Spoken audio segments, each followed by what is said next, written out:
Hey Comikers, welcome back. I'm Miss Comika and thanks for joining me again for this week's pull list. I did end up getting 3 comics this week. I picked up Spider-Gwen issue number 18, Mother Panic issue number 5, and Doom Patrol issue number 5. Coming up is my unspoiled review of each issue, and then stay tuned for a more in-depth and spoiled review at the end.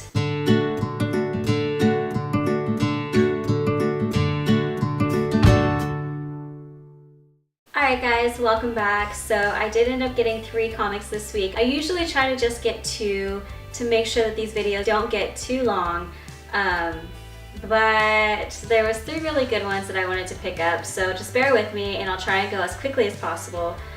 So the first one that I picked up was Spider-Gwen issue number 18. This is the conclusion of the team up with her and Spider-Man, and it's Sitting in a Tree part 6. I think I'm gonna rate this one 3.5 out of 5. To be honest, I liked it, but you know me, I'm not a huge Spider-Man fan, and I'm not a huge like Spider-Verse jumping through universes like fan. But if it was strictly Spider-Gwen and the cameo that we get towards the end, it would be a 5.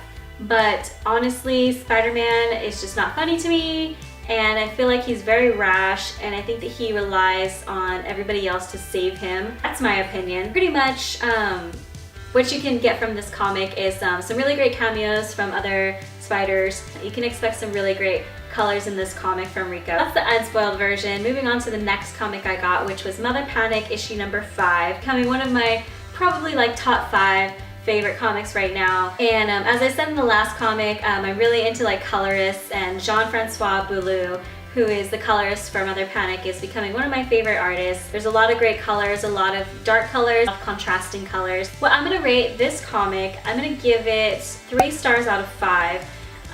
Just because while it is original and interesting, it still is a little slow. Pretty much you see a team up with her and the villain that she was fighting with in the previous issue. You'll kind of get introduced into a new villain towards the end. Stay tuned for the second part, and then you can get a little bit more in depth without it getting spoiled. But like I said, the colors are great. The story is becoming more and more interesting, especially once we get more information about Violet's past at Gather House, and also kind of where she's going. So moving on to the last comic I got this week, which was Doom Patrol number 5. And if you've been watching my videos, you know that I'm like a huge fan of this run of Doom Patrol. It's like probably my number 2 favorite comic right now, tied up there between this and Motor Crush back here. I love Doom Patrol, and to be honest, I didn't start from the beginning, I just jumped in. And apparently that's not something you're supposed to do with Doom Patrol, but you gotta start somewhere. If you are not reading Doom Patrol and you would like to jump in, I would recommend just waiting until June, because they're going to come out with the trade in June, so you might as well just wait and pick that up and start from the beginning. The last issue that I reviewed for Doom Patrol, well, the last and only one, was issue number 4, which was back in January, so we're definitely due for a Doom Patrol. I'm gonna rate this one 5 out of 5 stars. I think Doom Patrol is fantastic. It's original, it's creative, the color and the art is fantastic. It's really great. This is like a spoiler heavy issue slash series, so I can't really talk about too much, but I will tell you that the story is coming to a head. A lot of the characters are finally starting to come together.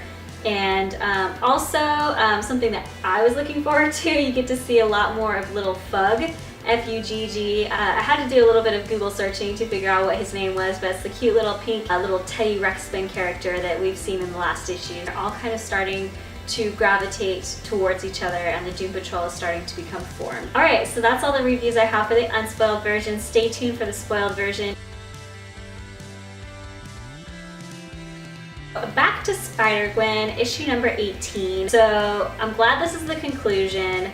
I really like Spider-Gwen, and like I said, I'm really interested in her team up with Spider-Ham. I have not read any issues where she's teamed up with Spider-Ham before. I really think that he's funny and interesting. I really like the interactions that they have together. It really seems like Spider-Ham is kind of like her go-to when she's in a pinch. He's the one that she's been hallucinating about, kind of like her Jiminy Cricket, like her conscience whenever she gets knocked out. She says she's been hit in the head a lot of times, and she does get visions of Spider-Ham. kind of leading her along the way, but now she's actually like meeting him in person again. She goes to see him because she needs help helping Miles find his father. Spider-Ham says, hey, sorry, like I have my own like universe to run and you can't keep coming to me and me bailing you out. And it turns out that the two kids that he's been watching are Gwen Stacy and Miles' children in an alternate universe in the future. So try to keep up. These parallel universe children talk to Spider-Ham and they're like, you know, what good are we as spider people if we don't help each other out? What's the point? What's the purpose? So then Spider-Ham's like, all right, fine, whatever. So thanks to Gwen Stacy, she recruits some spider people and brings them back to the universe where Miles needs help with his father. This entire 6-part series that's been going on for like 3 months is concluded in a matter of 2 pages, and all thanks to Spider-Gwen, because she was the one that was level-headed and said, hey, we need to go and find help, and Miles just rushed in with no plan by himself. But like I said, like the art and the color is really great, and you should be happy that at least this team up is over. And like I said, like the appearance of Spider-Ham was really great, and I hope to see more of him in the future. Moving on to the second comic I got, which was Mother Panic, issue number 5. I gave this one 3 out of 5 stars, just because it is entertaining and it is interesting and it is something that gets me thinking, and I really like the artwork. Like I said, I love the colors that's being used and I love the mood that it sets. I do really like the whole storyline about her and Gather House. I'm really interested to see more and more about that. You get to see like how she was created and who created her. Also, you get to see like the team up between her and the villain from the previous issue, and just a classic battle between like being an extremist and also being like a pacifist, or not necessarily right and wrong and good or bad, but just one view versus another. Kind of like how Professor X or Magneto or like Malcolm X and MLK, how they both have great ideas, but one's a little bit more extreme than the other. And you can kind of see both sides of the story, and that's how I felt with Violet here and with a villain from the previous issue. I'm not sure what his name is, but basically he's a little bit more of an extremist. He wants to take out their latest creation of a child, and I can see that as sparing the child from a terrible life that it's gonna live, and also like sticking it to Gather House. But I also see Violet's side where it's like, it's not the kid's fault that they experimented on him. You shouldn't make that choice for him whether he should live or die, even if you're saving him or sparing him from a life that he should have to choose from.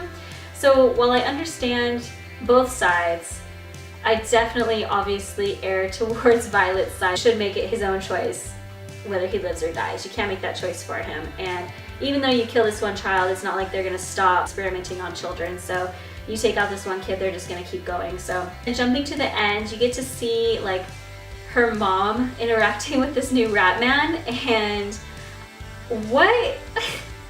Like, obviously like the rat man is a villain, right? Like he's a rat, so why is the mom trying to like befriend him? I don't know. The last issue that I got was Doom Patrol, so this is the one that like obviously I was most excited about. To be honest, I thought I was gonna be super like knowledgeable as soon as I started reading this one, but I'm still a little lost, and that's okay. I think you're kind of supposed to be a little lost.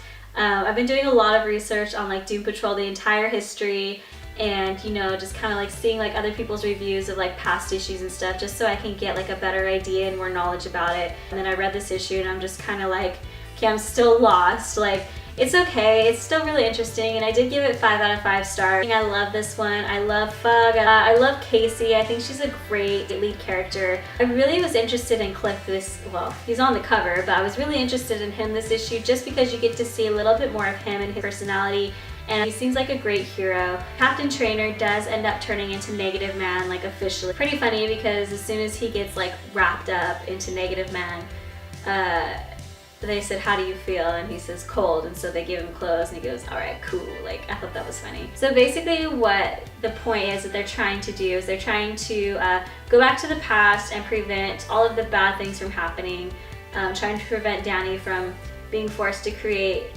new people, and then the Vectra grinding them up and turning them into meat for fast food. Like, that's literally what happens in the past issues.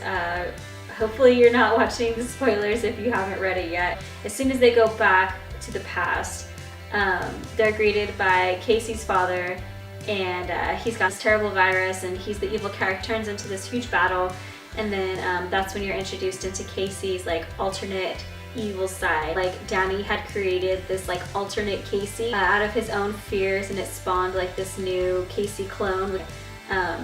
So then finally Danny is like, okay, you know what, this isn't working, we're gonna have to resort to plan B. It's more of an extreme, like worst case scenario plan, which is we have to blow up Dannyland and save everybody there because we can't stop this incident from happening. So reluctantly they all just get back into Danny, and they travel back to Dannyland, and they scoop up all the surviving people that they can, and then they travel out. Casey ends up blowing up the comic book store in Dannyland, which is like the self-destruct mechanism. So Dannyland is blown up, they go back to collect Cliff and Captain Trainer where they left them fighting, and then you're introduced to Casey's mother, and you realize that Casey's father is Torminox, and so out of Danny steps Casey's mother, and she starts talking to Torminox and telling him like there's a cure and we can be happy together, just stop your evil ways. And then evil Casey shoots her, and final scenes of the comic, Casey is left watching her mother and father slowly die. They just leave her with some nice words of, we look forward to seeing you again as a bright shining sun. So this is definitely like a very interesting and outlandish comic where you kind of have to like pay attention, and you kind of have to know a little bit of the backstory, and you kind of have to be okay with not knowing what's going on half the time. But that said, Doom Patrol is awesome and you should pick it up. So that's all the comics that I got this week. Hopefully this isn't too long. And I just got volume 1 of Paper Girls from Brian K. Vaughan. Do you guys read Paper Girls? I'm really looking forward to jumping into it because I did read the first issue, and it really left on this weird cliffhanger where I was like, okay, this is pretty cool, I have to see where this goes. Kind of had this like Stranger Things vibe to me, so I'm really excited to finally get into Paper Girls. I think it's only on issue like 11 or 12 right now, so definitely a good one to jump into, one that's probably going to be running for a long time. Brian K. Vaughan is pretty popular. He is the writer for Saga. Do you guys read any of these comics that I pick up? What do you guys think about Doom Patrol, Mother Panic, or even Spider-Gwen, or which ones are you really into right now? For me, my top 2 is definitely Motor Crash and Doom Patrol. Don't forget to follow me on all my social media. Go ahead and follow me on Twitter, Instagram, and my anime list. Alright guys, thanks again for watching this week's pull list, and I'll see you guys real soon. Bye!